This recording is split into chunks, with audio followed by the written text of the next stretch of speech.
I am in the middle of making some chicken. I thought about going out to an open mic tonight, but don't. I don't think I'll make it. I'm just tired. I've been working a lot all week. Layla's hair needs to be done before she leaves in the morning, so I think it's just best that we stay home because the open mic starts at 7 and it's already after 5. So, and I haven't started on her hair. I just feel like I need to eat something first and then we'll get into it. But it's been a while since I've been on this channel and I've said anything about, you know, my divorce, which is still ongoing. And I went into work today and I just started crying, and I was just crying for a little bit. I was just in a crying space. So what this video is about is I we had a scheduled final hearing to sign the divorce papers, but I decided not to. The reason I decided not to is because I really don't feel comfortable with saying that Brandon gets residential placement, and in parentheses it says custody of Layla. In January, when we were in a court hearing, this guardian ad litem said that dad wants Layla to go to a school in his district. And, she was saying what he wanted. And it was news to me because, of course, Brandon didn't mention it to me at all, didn't, no text messages, no nothing. And I'm hearing it for the first time in court. And I'm looking at my attorney like, no, like, why would we move Layla to a different district? Is there a problem with where she is? All they kept saying is dad thinks it's best for Layla, it's better for Layla to be in a different school district. And, no one's given like, real substantial reasons as to why it's what's best for Layla, like versus what we are already doing. So with Layla's education, she this past year she's been in special needs preschool. Hey Rose, she's been in special needs preschool because when she was in daycare, and even before that, I was just concerned about Layla when it comes to education because she wasn't in daycare. Brandon was saying that's something that we really couldn't afford, and I didn't feel confident that we could afford it either. But I remember one day he made a comment that he couldn't wait until Layla was in school, because he would be at home. He worked third shift at the time, and Layla would be home with him at night. So I'm sorry. He worked third shift at the time, and Layla would be home with him all day, and then I would have, hey Sandy, and then I would have Layla at night. So the only interaction she was getting was from me and her father on a regular basis and the TV. So it wasn't really social interaction and things that she needed in order to progress, in a social setting. So when he made that comment, like, oh, I can't wait for you to be in school, I remember it was around October of, and I'm just going to move because I'm cooking. I just want to make sure the chicken doesn't get burnt. I went ahead and I found and researched a daycare to put Layla into. Of course, I let Brandon know about it, and we decided to put her in that daycare. Within a year, not fully a year, but by the following summer, they let us know the observations that they made about Layla and her overall progress, and that they were concerned that maybe she might have autism because of some of the behaviors she's shown, and that they weren't equipped to aid her in those areas of development that she really needed in order to be successful in school. Hey, thank you. I appreciate that. So we were both in the meeting, but understand that, like, look, Brandon shows up to the meetings, but I feel like as mothers, naturally, we make those meetings happen, like we hear the information, we make those meetings happen. We were both there, but I made sure that we scheduled the sit down with the teachers to talk to them about Layla's progress because I care, we both care. So fast forward, of course, there was a point where in 2022 in January, Brandon and I were going back and forth because I had filed with the county to get child support. And we had a child support hearing coming up in January. And he had asked me how much I wanted in child support, and I said I believe that we should go ahead and allow them to decide how much child support I should get because I don't know what the proper amount is. Then he let me know that he doesn't believe that he should have to pay child support just because he wanted to walk away from a toxic marriage. And that he was going to fight me if I didn't, back down. So I did send him an email and I said, the reason why the marriage was toxic is because you're going around here cheating, in a relationship with another woman. Like, instead of taking care of home and focusing on home, you're focusing on establishing another home with somebody else. And then coming home and being disrespectful. So I was like, you're the reason why it became the way it did. Like, not solely, but your actions played a huge part in it becoming toxic. I remember that live stream that I did because I remember when I said it just started feeling toxic because he was sitting there kind of gaslighting me. So I said, if you want to fight, then let's fight. So the day of the child support hearing, of course, it got canceled. So and then we go into the divorce hearings. But before we get there, we were talking about when he would be able to see Layla. And at this point, he was seeing Layla all throughout the week because sometimes he would pick Layla up from daycare and then sometimes it would change. And I guess he wants consistency on that. But it would change depending on what was going on in my household. And when I tell you I don't trust him, and I don't care if he don't trust me, but I don't trust him based off of everything that's happened. And when I say I don't trust him, it's not like I don't trust him to take care of Layla or I think he would put Layla in harm's way. No, I don't trust him to take care of me, meaning to respect me as a human being, meaning to take care of me as the mother of his child, to take care of me as a woman that he was married to, that we were supposed to be friends. Because if that were the case, then it really wouldn't be this big old thing where we got 4 other outside individuals, 5 involved in legal stuff. It wouldn't have gotten that far. We would have sat down and we would have talked things through. And I never forget, that was the first thing I said to him. I said, your focus shouldn't be establishing another relationship with somebody at this time. We first need to focus on, we need to talk about what it's going to mean for us not to be together. What is that going to be like? And his response to me was, I'm doing me. That was his response. He didn't want to talk about like what steps we're going to take, how this is going to, to plan all of this out.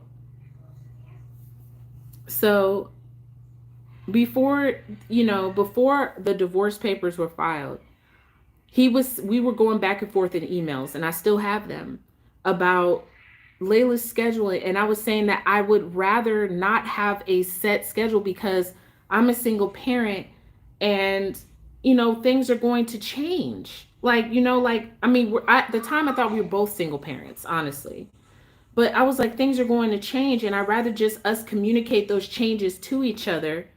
Give me a second because I'm emotionally winded, through all of this. This is like a huge shock.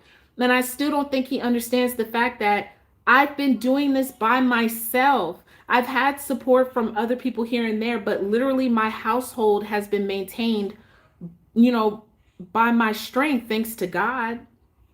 So, and he's had support. He has a family base here in Ohio. And not only that, but he has a woman that has been in his life, not realizing that she was pregnant at the time, of course. That secret was kept all the way until after the baby was born. And I don't know if I would have ever been told that, except if Layla would have came up to me and mentioned that she had a baby sister, and I would have been like, what? So he wanted Layla a week at a time. He was saying that we should do a week on, week off schedule for Layla. And I said, why would I limit myself to seeing our daughter twice, like 2 weeks out of a month, when I see her every day of the week and then we do every other weekend? Why would I do that? Why would you want to do that? And to me, like if you want time with your child, why would you? If you're picking her up every day after daycare, you're spending every afternoon with her up until a certain point, and then you bring her home to me before you go to work. Why would you go down to only doing every 2 weeks? Like, what? And then for me, it doesn't work for me because I rely on Layla's father to help me with our daughter. That doesn't change because we don't live together. That's still a thing, and that should be a great thing. So so that's what I said to him. I said, no, I don't agree. I don't want to go and only see my daughter 2 months, 2 weeks out of the month. And then he was like, well, there's another plan where we could do a 2-2-3. And I was like, no, because even if it was my 2 days out of the 2-2-3, I would still be like, hey, I'm at work. Can you please take care of our daughter? You're still gonna see Layla even on my days of the schedule. You know what I mean? So like, why can't we just keep doing it and just communicate, when our availability is? Because in these days and times, if you're working a full 8-hour day, then most likely you're going to work, either you have to get a job where you can drop your kid off to school but can't pick them up and somebody else has to help you, or you can work when they're supposed to be dropped off and be there to pick them up in the afternoon. And that's Brandon's schedule now. His new schedule is mostly, I don't know, because he's not transparent and he doesn't communicate. So he works in the mornings, I believe at 3. That's what the Guardian at Lightem has said. And then he gets off at 11.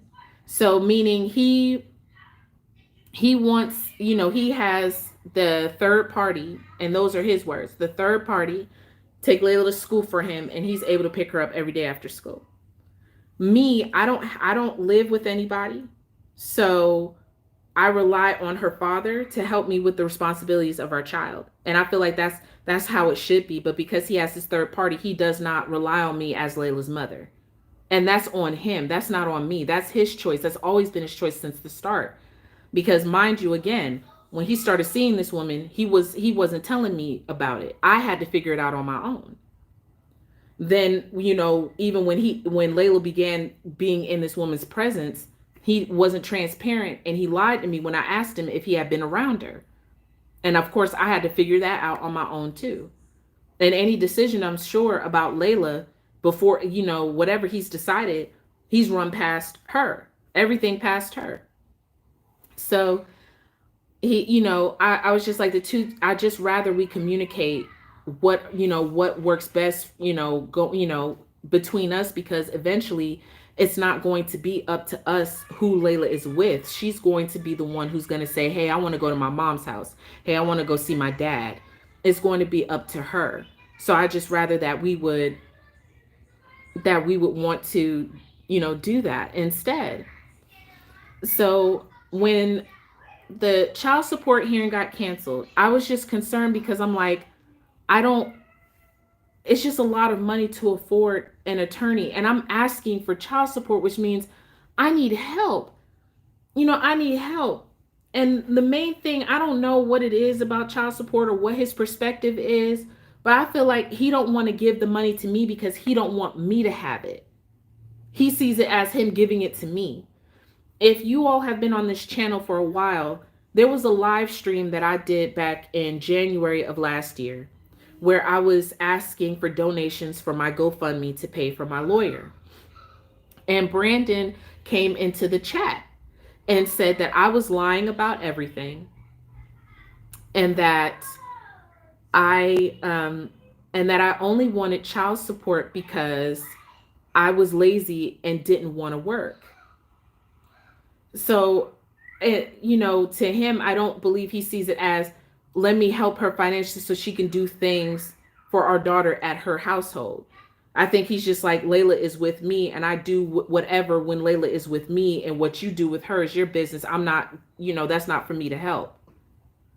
And knowing how he is about money from when we were in our marriage, I just would have preferred if I could just get some money in my hand so I could, because I know what Layla needs in our house and what I need help with for Layla in my house. So I was just like, I can't. I told him, I said, I'd rather we just work this out because I can't really afford an attorney. And we could, but he said, and I said, but why can't I, when you're at work, have our daughter come home and be with me while you're at work? I've always watched our daughter when you were at work. That was my whole thing. If you're working, I'm not getting alimony. I was just saying, if you're working, I'm not getting child support either. And I'll get to that. I was just saying that if you're working, then I want first dibs to be able to watch and care for our child because you're at work. His argument was, I have somebody that lives at my house that can watch our daughter while I'm at work. And again, that goes back to he doesn't want to pay child support. And he came out his mouth the other day and was like, "Oh, I want to put Layla to sleep and put her to sleep at night."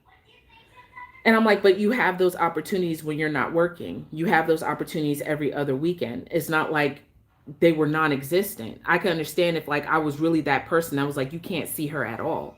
But we'll get to that."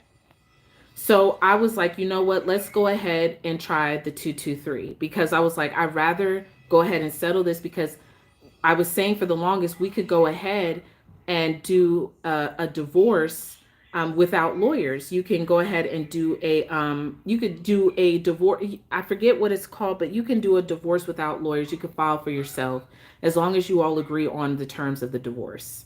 And it could be finalized within 3 months, So, uh, so I started and I said, okay, let's do the 223. The reason why I pulled back from that plan, and I'll never forget the day. I went to drop Layla off for that. And Layla wanted a toy out of the car. And the car was white, just like my car. And I've been driving, and I used to drive that Malibu all the time. The Malibu was my car. So I went and opened the wrong car door. I'm being too nice to him. I don't even know how to answer that, Angela, because like have him tell it, and I'm just some psychotic person who's just lying and trying to keep him from his child and everything. I don't get it. So I that's when I found out that he had another child, that there was another child that had been born. And I was stunned, of course. I was stunned. And I did a live stream about that. And I stopped and I thought and I said, well, she gets to watch the child that the two of you share at night while you're at work. Like, why wouldn't I continue to get the same privilege with our daughter that she now has with the child that you share with her? Why would you, like, why? Why wouldn't I get to keep our daughter while you're at work, but you're going to give our daughter to her? You're like, no, like, I want first dibs on our daughter if you're busy working. Like, and just the pure devastation, of her, being pregnant, and then everybody, like, nobody's saying anything. His mother breadcrumbing me to the information. And then I just kept going back in my mind to where the day that I found out about, him going to see her every weekend and him claiming, oh, she's just my friend. We're not doing nothing. We're not having sex. We're not doing none of that. It's not like that. And then for her to be pregnant, you living with her, and now you're raising kids together. It was just devastation, because no matter what the circumstances of the marriage were or what his story is, I loved Brandon. I did. I still do to this day. Not in the same way. Absolutely not. I would never trust him again in that way, in an intimate fashion. I trust him to make sure Layla's good, but that's it. That's where I draw the line. But it was absolutely devastating. And I was like, so I'm giving him too much say. It's not really me, because now the courts are involved. So let's fast forward to why I'm sitting there saying this. So For 2 months he didn't see Layla because I just didn't want to deal with him. I was like, so now I'm being served with divorce papers. You're saying you're trying to take my child from me a week at a time, and this is in paperwork. I tell you, paperwork. He's trying to get me to pay half of a loan that we shared that he decided to take responsibility of, and then he left me with the car, and now he wants me to pay half of the loan too, on top of a car note. And then, I and then like doesn't want to pay child support, and it was saying that, I asking me for child support. So I'm just like, okay, I'm overwhelmed. I'm just like, you know what? I need to pull back from you. And I don't regret doing that for 2 months, because it's like you don't regret any of the actions that you took to bring us to this point. And still to this day he don't acknowledge it. Like if I bring it up, the first thing he do is be like, "Oh, it's in the past." But if I do something, oh, he'll never let that go. Instead, he'll just be like, "Oh, that's in the past. That's in the past. I'm past that." But the past is the present. There's a reason why people study history, to find out why they got to where they are. You know, the past matters, but he don't want to deal with it because he don't want to take accountability for it. Now we're at a point where, like I said, I was going to sign the divorce papers because in January he mentioned, the guardian mentioned that he wants her to go to a certain school. That's the first time I ever heard of it. I'm talking to my attorney like, why? And he's like, "Oh, you're a smart girl. You do the research." And I'm like, "Excuse me?" I'm like, "I'm struggling as it is. I'm trying to get help financially, because in the paperwork it said that he can make voluntary child support payments, no amount, no date." And he stopped doing that in August. The reason he stopped doing that in August was because I pointed out a clause in our agreement that said that if he has to work, then I get first rights I get the right of first refusal to watch our daughter. And then he was like, "Oh, what? Oh, do we really? Is that really necessary?" Yes, it's really necessary. You made me pay thousands of dollars to get this paper established, and I'm pointing out what we both agreed to, that if you're working, I get right of first refusal. So that means when you go into work on this day, you need to, I want to have Layla because I have that right to ask for it. It belongs to me. He didn't want to do that. So I guess he worked it out to get a different type of work schedule so he didn't have to give Layla to me. So and then I was just like, I was just upset because I'm like, "Brandon, you're supposed to bring her home." And he was like, "I'm not bringing her home. I wasn't planning on bringing her home. So you come and get her." And then that weekend I didn't let her go because I'm like, we keep doing this thing where you're supposed to do your end of it, but then you be like, "I'm not doing it." It happened on Thanksgiving in 2021 where he was like, "Oh, is Layla staying with me?" And I was like, "No, we never discussed Layla staying the night with you. You're supposed to bring her home." And I was about to head home to, meet them there from door dashing. And he's like, "Well, I thought she was staying with me and I wasn't planning on leaving the house tonight. So you're going to have to come here and pick her up." Not asking me, just saying, "You're going to have to come here and pick her up." And I'm on the other side of Columbus. And I'm like, "No, Brandon, that's not what we agreed to." So he's like, "Well, if you don't come and get her, then she's staying here and you're not going to see her." So I called him. I said, "Brandon, that's not right. We already had this agreement. That's not right." And he hung up on me. I had no choice but to go get her. So then I was like, "You know what? If that's what you're going to do, then you're not getting her this weekend. Don't you sit there and be pulling, like yanking my chain and everything. If we have a verbal commitment, you come and you bring her to me. That's what you're supposed to do. That's what we said you would do. Like, don't just change it at the end. Oh, I wasn't planning on being a single parent either. But guess what? So that's where the back and forth stems from. He makes it seem like I just pick and choose when he can see Layla or not. But it's like I'm trying to train somebody to respect me, but I can't get them to respect me. I can't get them to respect me. So again, now we're at a point where it's about the residential placement for the child. And Layla has been going to a school in my district for the last couple years. When Layla wasn't seeing Brandon for the 2 months before that even happened, I was struggling to pay. First, it was $190 every 2 weeks, and then it went down to $155 every 2 weeks. But still, again, I'm a single income household. $155 every 2 weeks was a lot. And I was asking him, hey, can you help? Like, can you pay it for my week and then I'll pay it for you again and stuff like that. And I was just like, why are we going to continue to pay to send her to a school that's already let us know that they're not equipped to help prepare her for kindergarten? Because the next stage for Layla was kindergarten. She really should have been in pre-K.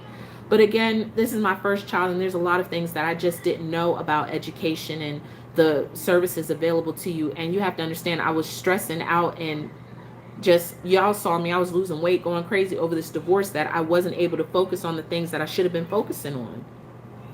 So I realized, I agree, Angela, but like I said, I really don't have the money to afford an attorney. I've been making calls, and a lot of them want you to put thousands of dollars on retainer. Because I absolutely agree. My representation hasn't been the best, but it's been what I can afford. So, so I put Layla. Thank you, Leanne. I appreciate it. Thank you. So I put Layla in the Columbus. Legal aid don't want to help either. They only want to do specific cases. I've tried legal aid. I promise. I've tried. Especially because of COVID. They only want to handle domestic violence. I'll try again. It's worth trying. I'm not going to say I'm not going to try again. Hey, trying again, I'll try again. So, but the case has gone so far at this point, you know what I mean? So, but I'll definitely try again. So I put Layla into the Columbus City school system that we have here, because if you meet a certain wealth gap, or if you have a certain income, they will allow your child to enter into preschool, and they'll pay for it. Instead of you having to pay for preschool, it'll be taxpayer dollars paying for your child to go to preschool. As well as, if she's a part of Columbus City Schools, they could get her evaluated for her educational needs, and that's really what Layla needed. And that's really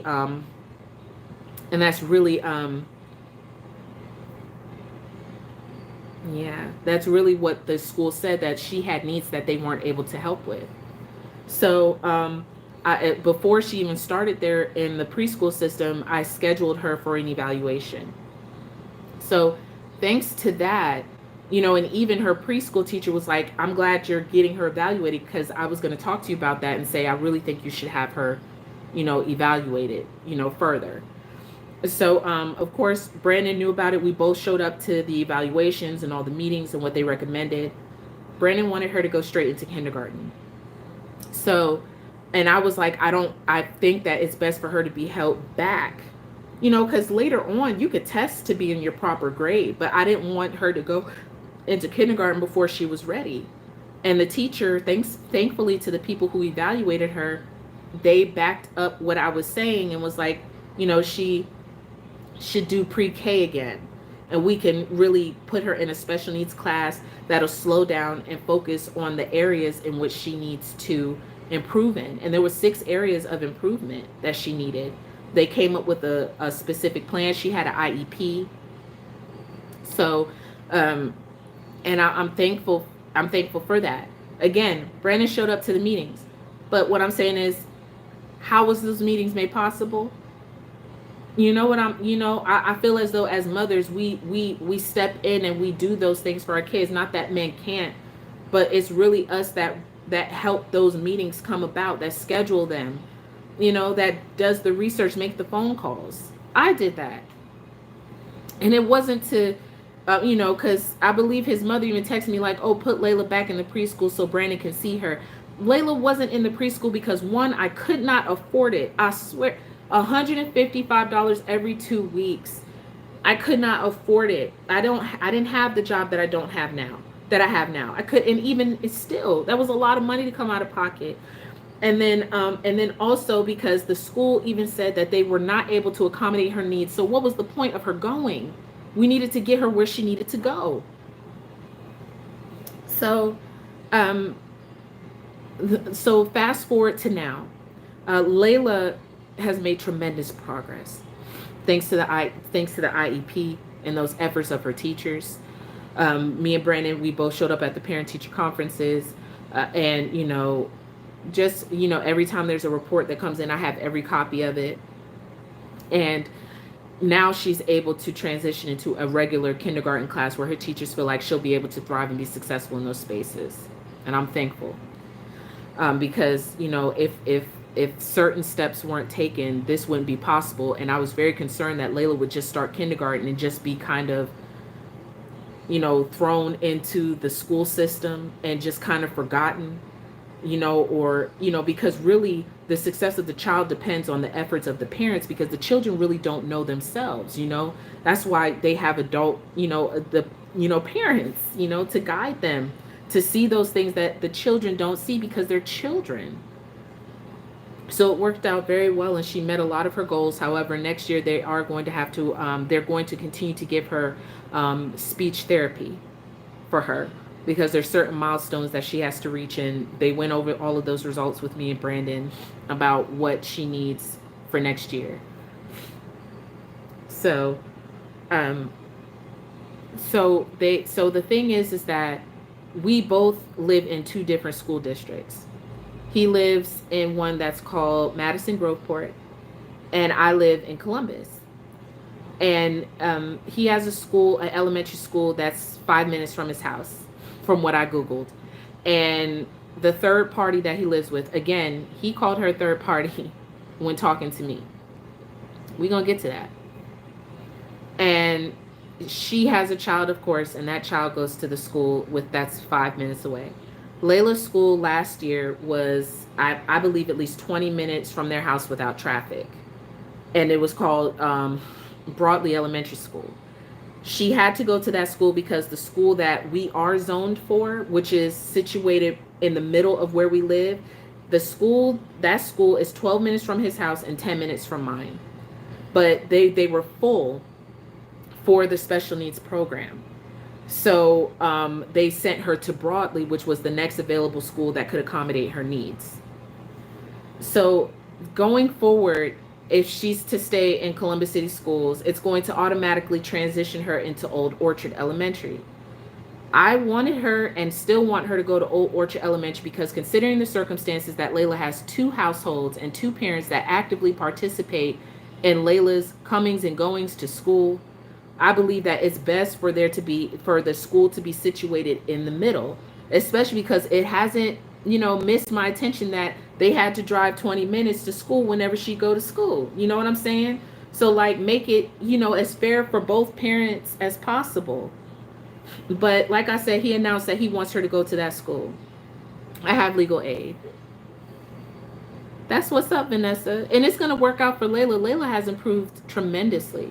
She really has. She talks so much more. She even expresses her emotions when she's mad, when she's angry. It really just took getting her into the right spaces. So, when the guardian said, oh, if y'all can't decide on a school for her to go to, I was just like, Groveport isn't better than Columbus. No, it's not. And we're going to get to that, I promise. So I was like, why would I pay you more money to decide where my kid is going to school when Brandon and I have been doing this what? We can do this for free. Why would I pay you more? I'm trying to get child support. This man is telling me I'm not going to give you any money unless the courts make me give you any money. That's where we're at. So, I'm like, I don't have this to do.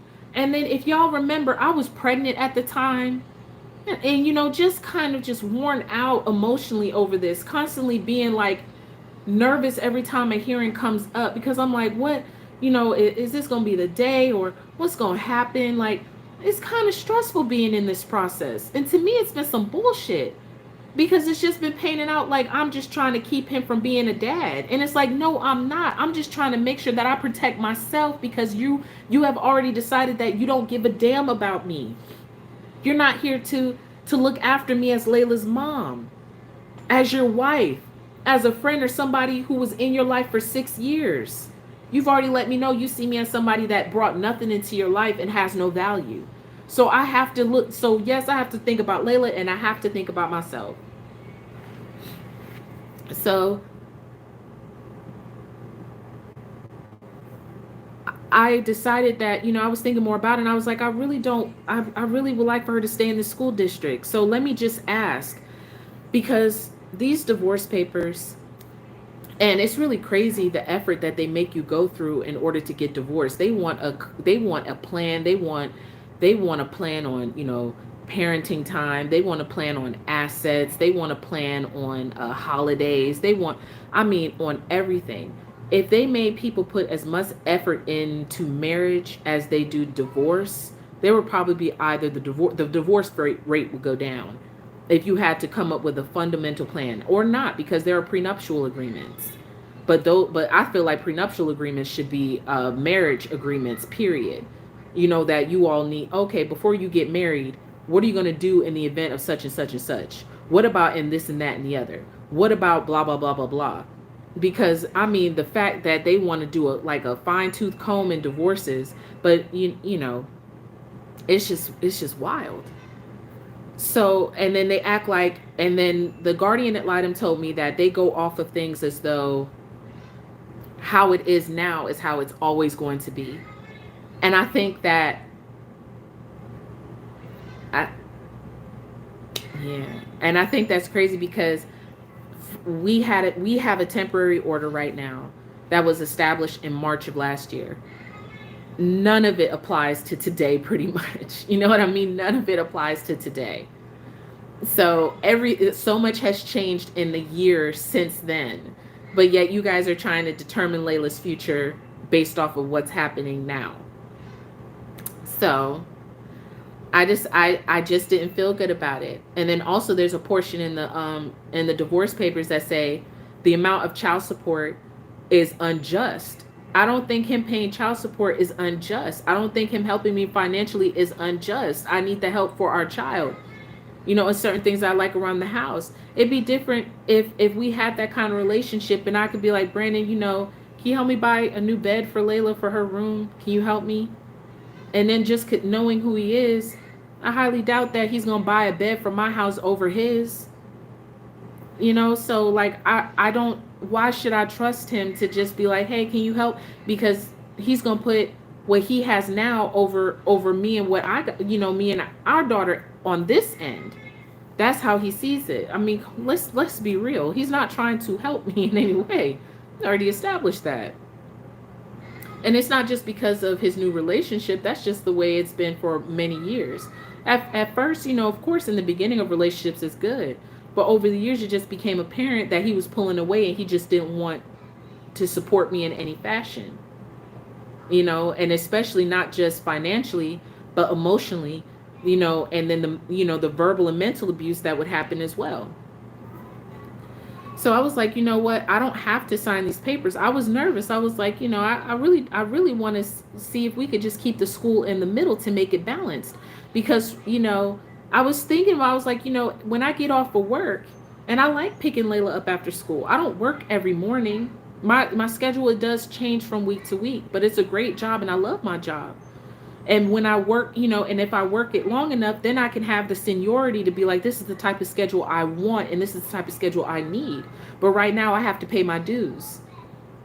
So, I was just looking at the map and I was like, damn, it's going to take me like 25-30 minutes to get to my daughter after school. And I got to drive, and in the morning, like, school traffic and stuff like that, which I'm sure they've had to experience. So I was like, why don't we just put the school in the middle? So I asked that. The judge was sitting there going on talking about, oh, she's in kindergarten or something about quality of the school or, something to that effect. The guardian and his lawyer was like, oh, but my client has been doing, primary transportation to school. I just started my job at the end of February. He made his claim about her wanting to move to a different school in January. So it's not about that. He been wanting her to go to a different school. It's not about my new job. Let's get real. And then and you have to again realize that there's 3 people involved apparently. Him, me, and the third party. that's been taking Layla to school. So it's not like he's been shouldering the burden of responsibility to take our daughter to school. And let me just say this, that's what you're supposed to do. That's what you're supposed to do. You're not supposed to hang it over the other parent's head if they got to work. That's what you're supposed to do. All I was saying was, again, as far as his work, if you're working, I would like to be able to care for our daughter first over anybody. Not to say you can't have her at all. If you're working, I want to be a one to care for our daughter as I always have since she was born. That's it. So, so that's all I was hearing was that, Dad's been doing most of the transportation. No, the guardian ad litem is supposed to be Layla's lawyer, but you would think she is Brandon's lawyer some of the time, especially from some of the conversations I've had with her. Because I promise. But anyhow, and then they also said that, what else? It was him doing the multiple and that dad believes that this school is what's best for Layla. But again, nobody was given like any real information as to why he believes the school is best. Before the hearing took place, I did mention, I said, Old Orchard, I would like for her to go to Old Orchard. His response to me as to why he wants Layla to go to the other school wasn't about Layla at all. It was because his girlfriend's child goes to that school, and clearly they want their kids to go to school together. He did tell me the other day that Layla says she wants to go to school at Shiloh, but Layla also says she doesn't want to go to her dad's house. So I'm not going to sit here and put like an extreme amount of weight on a 6-year-old, and especially considering the circumstances of which she said that. I don't know what they were, and she's 6. So her saying that she don't want to go to her dad's house, what, I'm supposed to not take her to her dad's house because that's what she said? Sometimes if I'm able to spend time with her, I'll let her stay with me longer, but then I have to stop and talk to Layla and be like, we both love you and we want time with you, so it's your time to go to your dad's house. Like, when she's 18 years old and she's like, why wasn't I at my dad's house? What am I supposed to say? When you were 6, you told me you didn't want to go? No. It's going to be like, you were my mom. You should have made me go and spend time with my dad. Like what? So I'm not putting a whole lot of weight on a 6-year-old talking about she want to go to school with somebody. She doesn't even, she's 6. And, the other reason was he feels comfortable with the teachers because of the other child going to the school. Then he told me that he understands that I would have to drive further to pick Layla up, but that it's taking a toll on Shaiwanda. And I was like, and I listened to it because I'm not really considering what he wants. I'm trying, now that the courts are involved, they're saying that we need to talk and work together and everything. And so I'm trying to do that, but they're not seeing that that's not going both ways, and that it's really hard to try to work with somebody who didn't care enough about you to even give you closure in your marriage before moving on and establishing a whole nother family. They're not thinking about it that way. The courts just want the simplest solution so they could say, okay, done, let's move on. Because you have to know, the judge doesn't really sit there and read everything that goes on in the case. He has a lot of cases to deal with. So that's the only way he will pay. But at this, like, yes, I'm asking the courts for child support, of course, but it's, at the end of the day, like, the society is different than it was. So yes, Shay Jean, yes. So he said that it's taking a toll on Shaiwanda to have to take the kids to 2 different schools in the morning. And like I said, I just started my new job at the end of February. So the last 3 months of the school, this is what it's been. Keep in mind that both Brandon and my work schedules have changed within the last year. So it is definitely probably going to change again. You know what I mean? So to say, oh yeah, I'm going to sign away residential placement custody of my daughter because it's taking a toll on the third party.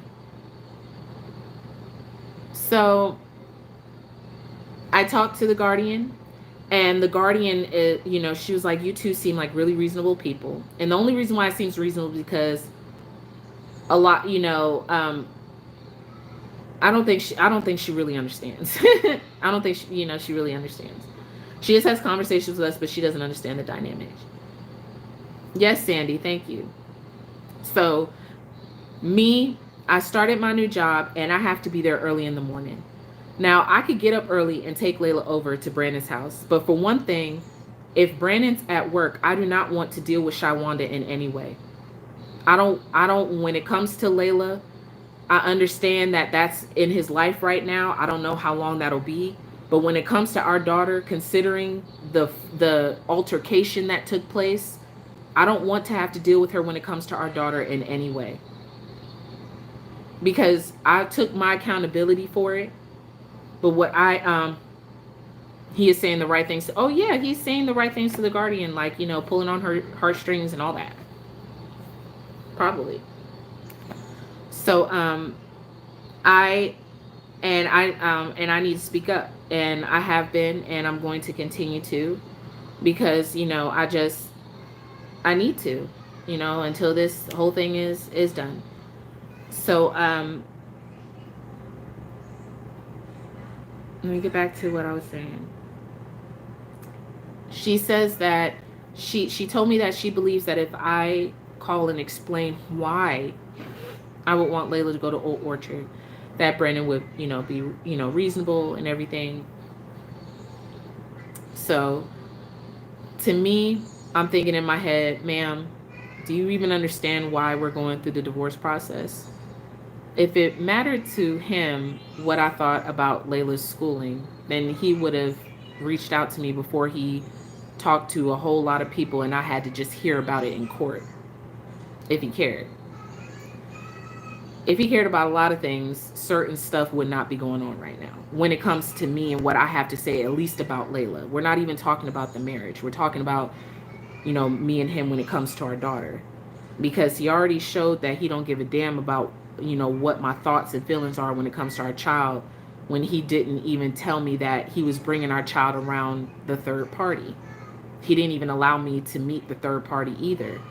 Because because to me, it's always been, it's not so much that he moved on. Yes, it hurts that he moved on. I mean, it still fucks me up. I ain't even gonna lie to you. It's just the disrespect and and how he moved in such a messy manner. So it's just that part. And the fact that, you're short-sighted and you're not thinking long term about how this is going to affect everyone. Thanks, Annie. So I call, I just like, he had texted me and asked, he did text me though, and he asked, like, I want to know why you had a change of heart about the divorce. And I don't have a change of heart about the divorce. I mean, the divorce part, we pretty much have settled, except that it seems that he's still trying to seek half for a personal loan that he said he was going to take responsibility for. It's already paid off, but it's still in the paperwork that he wants half of it. He wants me to pay half of it, but that's his responsibility. He left me with the car. I don't, we could go to court for years over that. I'm not paying that back. I brought nothing into your life, but you want my money still? No. Like, I'll file bankruptcy before I do that.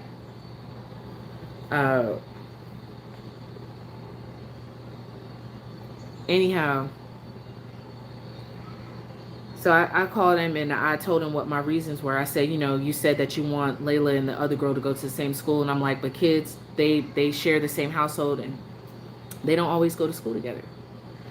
Also, you're comfortable with the teachers there.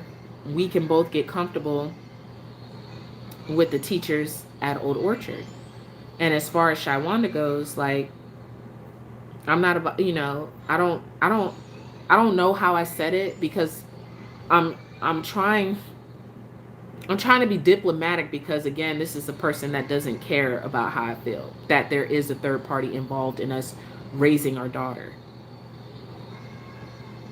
But I don't care how she feels. It's not about her. In the legal documents, the names on the paper whose lives are truly affected from the legal standpoint, and it'll run over into her life because she chose to be a part of it, and her children's lives. But I don't, but it's his name, my name, and Layla's name. Why on earth would I stop and be like, oh, I want to take the toll off of Shy Wanda? What? Excuse me? So then, like, he's telling me, oh, he calls her the third party. And that speaks loudly, because you can't say my girlfriend. You can't say to me my fiance. You can't say to me my baby mama. You can't definitely say to me my wife. Because if she was his wife, then this would be completely different. And I would, it'd be like, oh, that's his wife. I'm your legal wife. Your ass is still mine until the divorce papers are signed, and they will be. I'm not holding on to that. This isn't about that. But you have to refer to her as the third party, because that's exactly what she is. He said, we have to take her into consideration because he has to consult with her when getting Layla to school, and that he can't just tell her to take Layla to school. He has to run it by her. And then I said, I'd rather us find a solution outside of her when it comes to getting Layla to and from school, if we're having an issue with that, instead of relying on her, because rightfully so, that is not her obligation. She's not obligated to do anything for Layla. She's volunteering at this point, mainly because she has his help when it comes to her daughter. So they're scratching each other's backs over there, honestly. You know what I mean? Then they have the joint child between them. So she's volunteering her services for him. She ain't doing it for me. Don't act. And then he said that I'm pretty much forcing her to go to 2 different schools, and then claiming that, his household has been held hostage due to my new work schedule. I don't know how he came up with that, but those were his words. All verbatim, I promise. Did either one of them take me into consideration, especially the third party? Did the third party take me into consideration when she started a relationship with my husband? Did the third party take me into consideration when she started dating and fucking and getting pregnant and living with my husband? Did she take Layla's long-term future into consideration when she decided to get into this relationship? And what her role would be in Layla's life and what her demands would be? Did she take me into consideration when she stepped out of her house and stepped into my personal space and deemed it necessary to beat me in my face and put the full weight of her body on me to the point that I couldn't breathe, while my child looked on and cried as her mother was being beaten in front of her? And then her father stood there doing nothing except when that woman ordered him to move to call the police on me? No, neither one of them has taken me into consideration except to say, fuck her. Let's be honest. Fuck her. We doing what we want to do over here. And that's exactly what's going on now. Fuck her. It's easier for us if Layla comes to the school that is by our house. If she got to drive farther, fuck her. They're doing what they need to do for their household that makes them comfortable. I'm not here to make that woman feel comfortable. I'm not here to unload, to lighten her load or whatever like that. No, you're the third party. If anybody needs to be taken into consideration, first and foremost, always, it is me. I am the wife. Still, I am the mother of Layla Jade Strickland forever. The fuck out of here with that bullshit. Third party into consideration. Bitch, you the one who happily, cheerfully said, oh, I will be that hoe. Then be that hoe and take my daughter to school, heifer. Pay your dues. You wanted the dick, you ride the dick, you pay for the dick. Get in the car and take my daughter to school. And shut the fuck up and do it happily. You understand what I'm saying? Give a fuck about making accommodations for that hoe. who beat me in my face, and my daughter is still sitting there saying that shit, talking about, oh, well, Shy hitting you in your face wasn't a nice thing to do, mommy. And I already own that. But bottom line is, you don't sit there and have respect for my daughter, but then come out your house sitting there talking about you gonna beat me in my face. Fuck her, fuck Brandon. Fuck both of y'all. I have every right to say and be fair and be like, my daughter's school should be in the middle of where we live to make it fair, because I am a fair participant in my daughter's life. I do show up and pick her up from school. I do show up and take her to school when I'm not working. Don't you fucking play with me. I don't give a damn who sees this video. Fuck y'all. Motherfuckers. Want to sit there and get on that dick, but then don't want to sit there and get in the car and do what it takes to have that dick. Bitch, fuck you. Gonna put hands on a female. You put hands on him. Don't you sit here as a fellow mother and gonna make it hard on another mother, bitch. I don't care who see this damn video. I don't give a goddamn damn. I'm over here busting my ass, holding it down by myself. This man gonna sit here and talk about I'm weak and shit. But who the one who had to run to another woman in order to make it possible for him to have a house? He didn't do it on his own. And he can't do it on his own. If Shawanda decides to walk away now, what the fuck that Negro gonna do now? Gonna have to find another bottom barrel bitch to help him out. That's what the fuck that nigga gonna have to do. Fuck that nigga. Give a shit. I don't give a damn what the court say either, because at the end of the day, you gonna have to hear me, nigga. Motherfucker. No, I'm not gonna put hands on nobody. That's not my style. I'm a classy woman. I'm fierce, independent. I run shit where I'm from. You understand what I'm saying? And I'm absolutely angry. Absolutely justifiably angry. But I got a therapist now, so yeah, I'm gonna handle that properly. Because that's how a queen does it. Not a side hoe who gonna sit there and have her boyfriend go and tell his wife, oh, I can't. No, I don't even understand. I don't even give a damn how those conversations came about.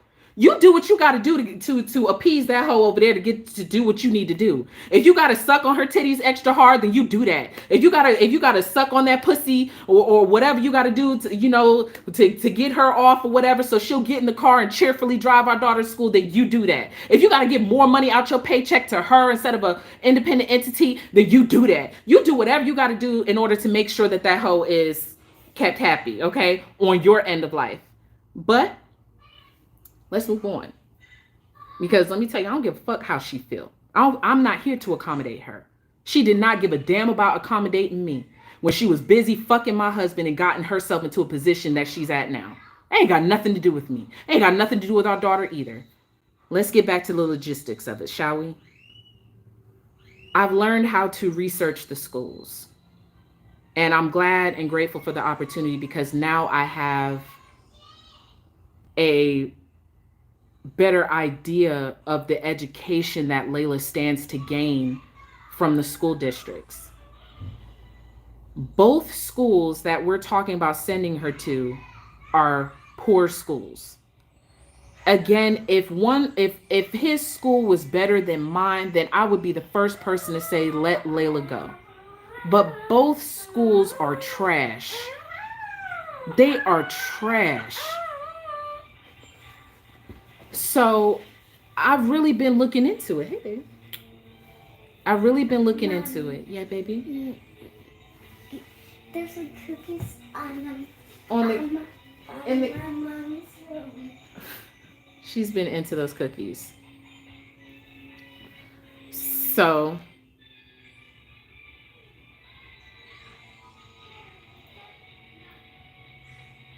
I've really been researching schools, and a coworker mentioned to me that her son goes to Gahanna City schools.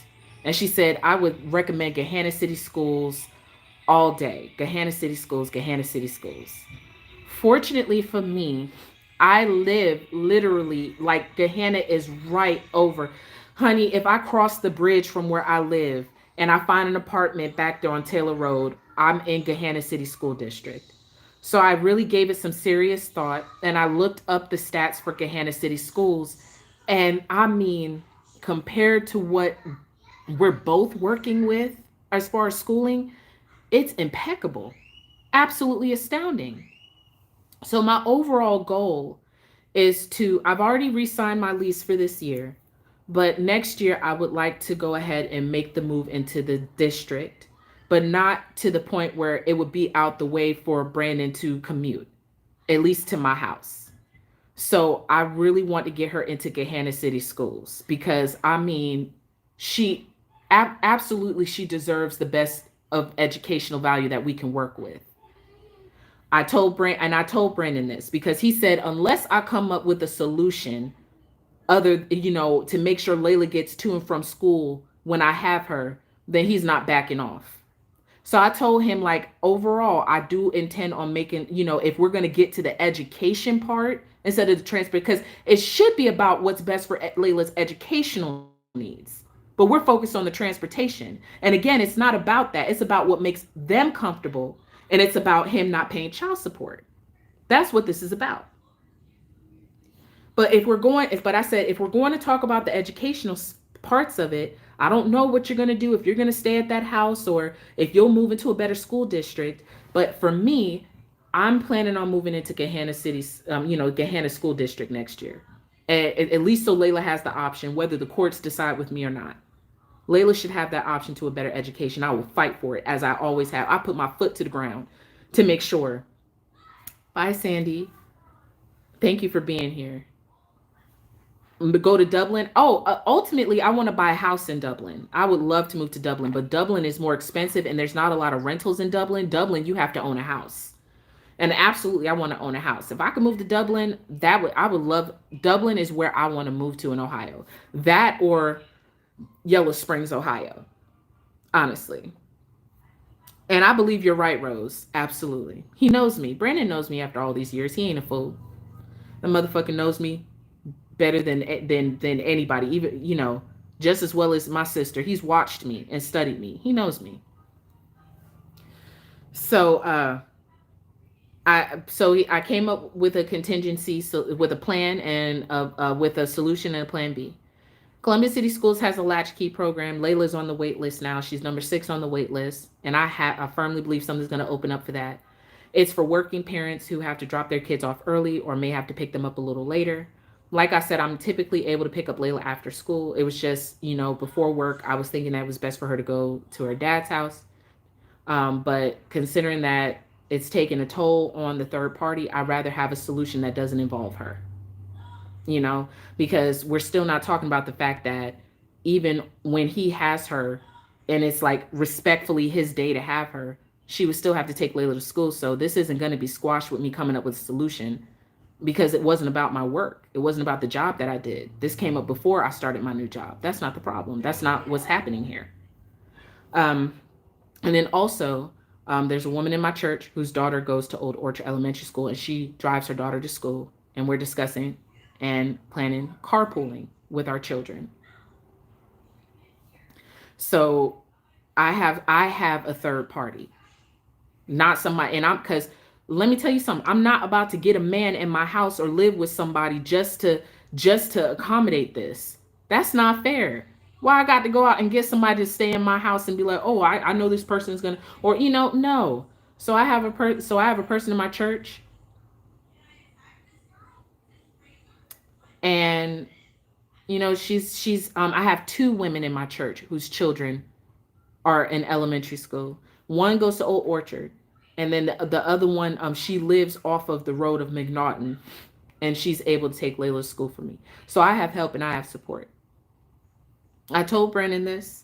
I said, you said to come up with a solution, so I gave it to him. He hasn't responded, and he hasn't said that he's backed off his position, because again, it's not really about that. So we have a hearing coming up because, now he's trying to make sure that Layla goes to Dunlop. And to even more so about making it fair, even more so about it being Layla's education being number one and what's best for Layla. To me, it's about the overall principle of how we got here. We were talking, and he said to me, when he mentioned that Layla wants to go to school with Shiloh, isn't what she wants matters what we should take into account. And I said to him, how would I know? That's what Layla has never said that to me. And you did, and this is the first time you're telling me. How would I know if you're not communicating to me when it comes to our daughter? In the beginning, I have to be straightforward with y'all. I wasn't taking no phone calls from this dude, no text messages from this dude. It was straight email correspondence. I was still corresponding with him, but it was straight email correspondence because it was hard for me. It was hard for me. But I still had to communicate with him, so I did it through email. But it was hard for me to hear this man's voice. It was hard for me because I was having to learn to detach from him. He already attached to somebody else.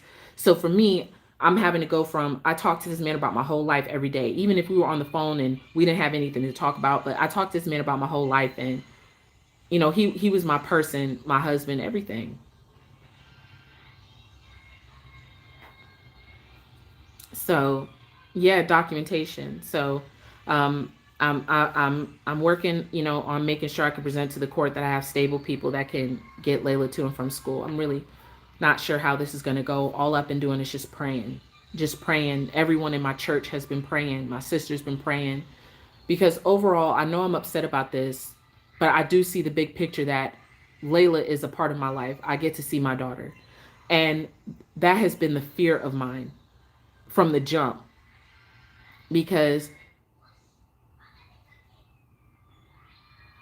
I don't trust him.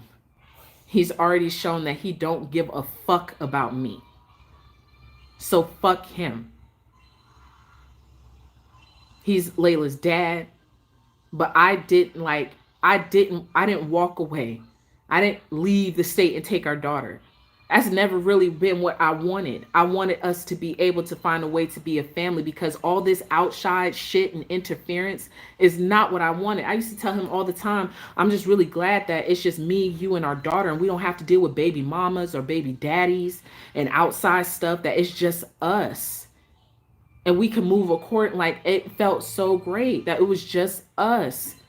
Now it's this extra baggage talking about I got to take into consideration a woman who did not take into consideration that this man has a wife.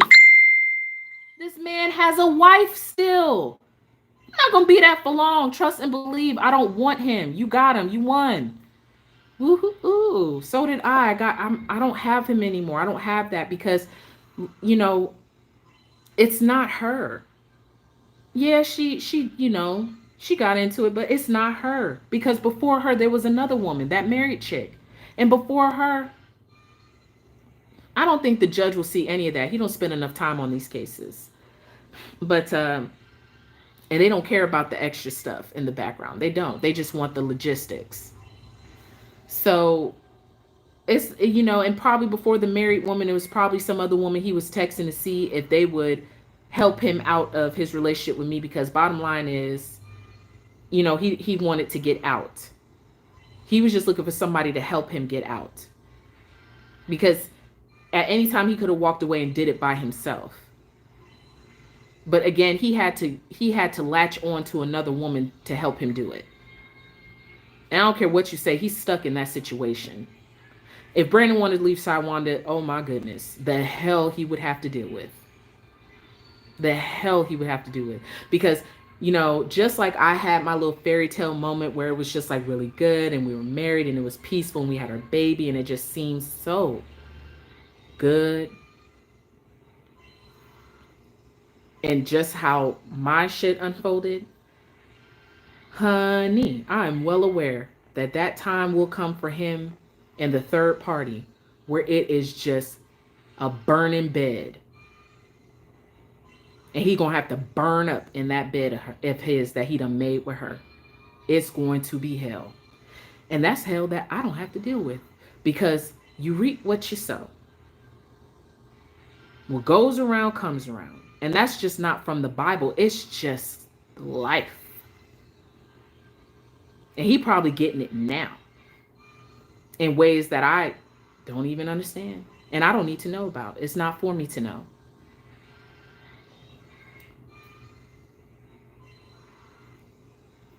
I know I got completely, but bottom line is I get my daughter. Whether she ends up going to that school or not, I get my daughter. I just don't feel like I have to be tethered to their end of life because of how they made their decisions. Again, pay your dues. This is the path that y'all chose. Layla has 2 households. She has options. And I'm not just the laid back, roll over type of woman. I'm a fierce mother.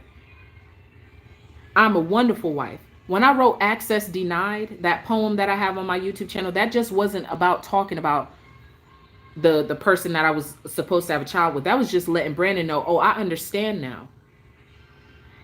When the Bible says when a man finds a wife finds a good thing, I am the great of the greatest. You went out and you didn't even find another wife. You found a self-proclaimed whore who's proud of being a whore. That's how she sees herself. As a whore, she will be that whore. She will do whatever it takes to be that whore. And that's a poor type of self-esteem mindset to even have. That you couldn't hold out to wait for a man that was available. But whatever. What works for them works for them. That's not for me. That's not the life that I live. She probably got the skin to, deal with this type of stuff. Hell no, do I want to sit there and step into somebody's marriage and then have to deal with all this extra baggage. Heck no, I want a man who's free to be with me. Oh, Rose, you're right, and thank you. Good night. And I am calm. Honestly, this is calm. I think being uncalm would be me like doing something that would sabotage my situation or put anyone in harm's way. I don't have to do that. I have outlets, I have therapy, I have friends, I have my YouTube channel. I have, like I said, therapy, church. I have a lot of good things to pour into and people to pour into me to help me deal with this. And that has been phenomenal. What I will say is that I've been absolutely blessed since he removed himself from my life, since God removed him from my life, that I've been able to be in better company. And I'm thankful that the divorce will be finalized very soon, because that's just one thing, another layer that sets me free. But I guess it's just I feel anger because because it's just crazy. Like when Layla was born, had no idea. You just have no idea what's to come. And I had told him, I said, like, you don't talk to me about about what's going on with our daughter. If anybody you should be talking to about our daughter, it's me. We should know what's going on. Like, I don't know if it'll ever get like that, but like it should be like, oh, Layla did this and it should be like that. Like, Layla likes this. Oh, she does. Maybe I should get that for her. That's how it should be. That's what we should have been working towards since the beginning. Making sure, yeah, we're not together, but we thick as thieves when it comes to our child. When it comes to our child, oh no, ain't nobody coming between us when it comes to our daughter. That's our creation. That's what we got going on. Nah, it's not romantic or whatever, but like that. But I'm gonna make sure to forge a solid relationship with this woman because of our daughter. Because Layla is the most important thing. That's really what I was trying to get to when I told him, like, we need to sit down and have a talk. Because I don't like feeling tensed up and worried or anxious when it comes to our daughter. When it comes to him. Because I don't trust him. And I have more reason not to trust him than he do me. Because at the end of the day, where was I when you were out having sex with this woman to get her pregnant? I was at home waiting for you to come home. That's where I was, waiting for you to come home, asking you to come home. Bye, Vanessa. So, thank you for listening. So, he said, can you blame me for not talking to you about our daughter? And I said, absolutely, I can. I can absolutely blame you for not talking to me about our daughter. Because no matter what, you got to do what's necessary. You got to do the hard shit. No excuses. You try. You put in all your efforts. You don't give up. When you go to work, you gotta put in that work. And that's the same thing with relationships. It's time for that dude to own his shit. But I don't know if he ever will. Because I've realized the weak one wasn't me, it was him. And then when you're married to somebody, you become of one blood, one flesh, especially in the spirit. And the thing is that we were not joined together by spirit. It was just a regular contract. It was just a regular contract. It wasn't a spiritual thing because he even decided to leave God out of it when we got married. I left it up to him to decide. He wanted a civil ceremony, so we were not joined by the spirit. But when you look at it that way, if your wife is weak, your wife is a reflection of you. So him calling me weak was him speaking of himself. And you don't build somebody up in that way either.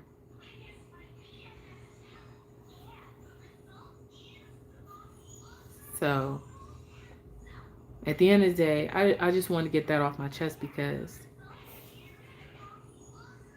it's good to get it off your chest. I don't care who sees this.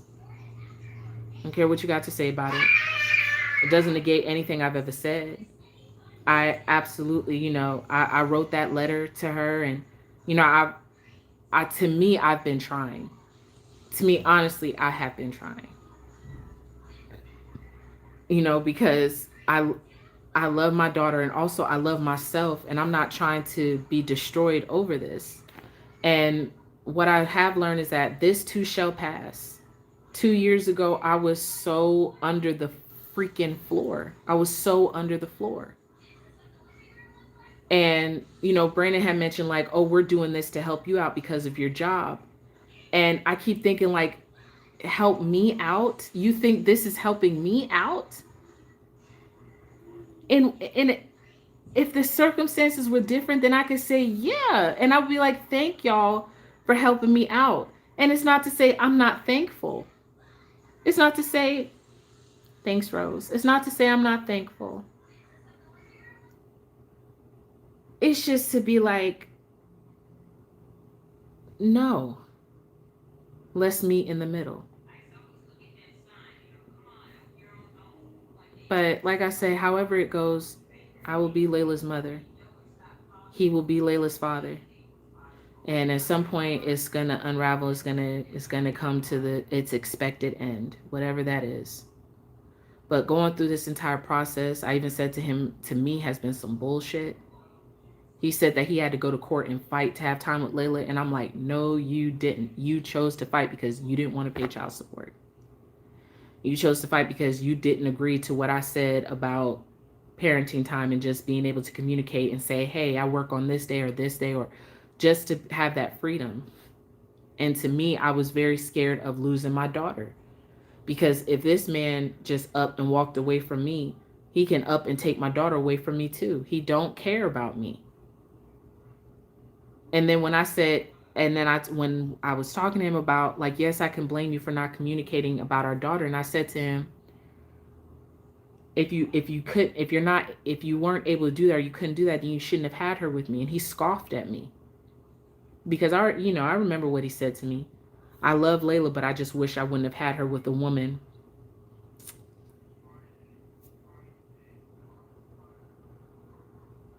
Elizabeth. All right, Elizabeth, if that's what you want to believe. But I have nothing to hold on to, and I'm very good with letting go of Brandon. What I'm not going to let go of is being pushed to the side when it comes to my daughter. That's not what I'm going to let go of. And what I haven't let go of, and I'll be completely honest with you, is my anger. I'm still working to unpack that, which is why I'm in therapy. My anger, my hurt, being heartbroken. It's not about Brandon at this point anymore. It's just about really dealing with it. Because it does mess with my mind, because you have to understand, or you don't have to understand. But even in our marriage, like there are things that I did and he did, and it's just difficult for me. But I'm not holding on to him. I don't want him, and quite frankly, I understand why I wouldn't want him. Why on earth would I want to be with somebody who would stand and do nothing as I'm being assaulted and our daughter is crying and she's watching? Why on, like, somebody who has no sense of protecting me, no sense of it? That's dangerous to me. I absolutely understand and appreciate that he did himself and me a favor by walking away. Unfortunately, it wasn't done in a way that was respectful, and that's what I'm dealing with. I'm dealing with rebuilding my self-confidence and understanding that it's not tied into someone else's disrespect of me.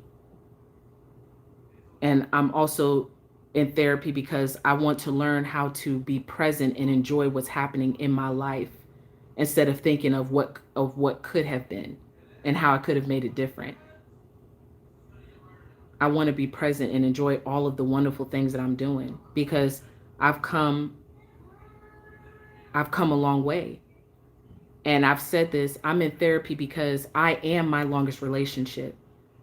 I may get into another relationship again. I might even get married. Like I said, I got to be struck by lightning. But at the end of the day, whether I'm in a relationship or not, I have me at the end of the day. Whether Layla is here or not, because Layla's going to grow up and she's going to live her own life. This is Layla's life. You know, we're just making these decisions, but Layla's going to come into her own consciousness and she's going to decide where she wants to be. So right now it's about understanding that I am my longest relationship. My words matter more than anyone else's matters over my life. I gave away so much power to this other person to tell me that I'm weak, that I'm helpless. All of these things that were said about me. I'm not doing what I'm supposed to be doing. I gave him that authority. And I need to understand why I did that so I don't do it again. So maybe it's about him, but understanding why I related to him in the way that I did so I don't have that unhealthy connection with someone again. But I'm not holding on to him. If anything, I'm just trying to hold on to my dignity, at least of what I feel is my dignity, my respect as a person and as a mom.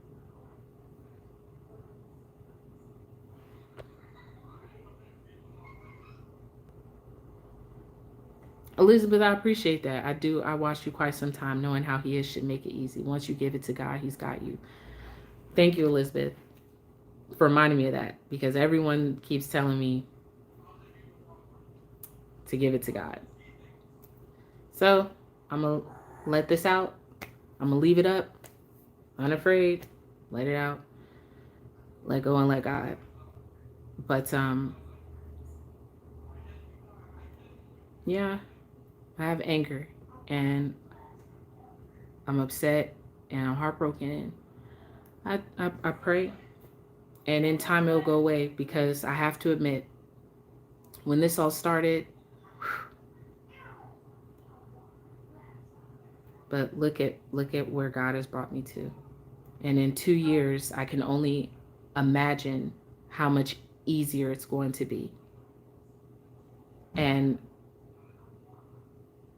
I don't mean between me and Brandon. I just mean by just being who I am and who God created me to be, and just living my life and really putting him in the past, and not him being a thing at all. That's really where I'm trying to get to. I don't ever want to give somebody so much power over how I see myself ever again. Ever. And I definitely want to be careful who I have kids with. Definitely want to be able, because that's the killer right there for me, Layla. So let me go, because she's here and I need to be spending time with her, because she leaves to me tomorrow morning. And yep. So let me go spend time with my daughter. All right. Bye.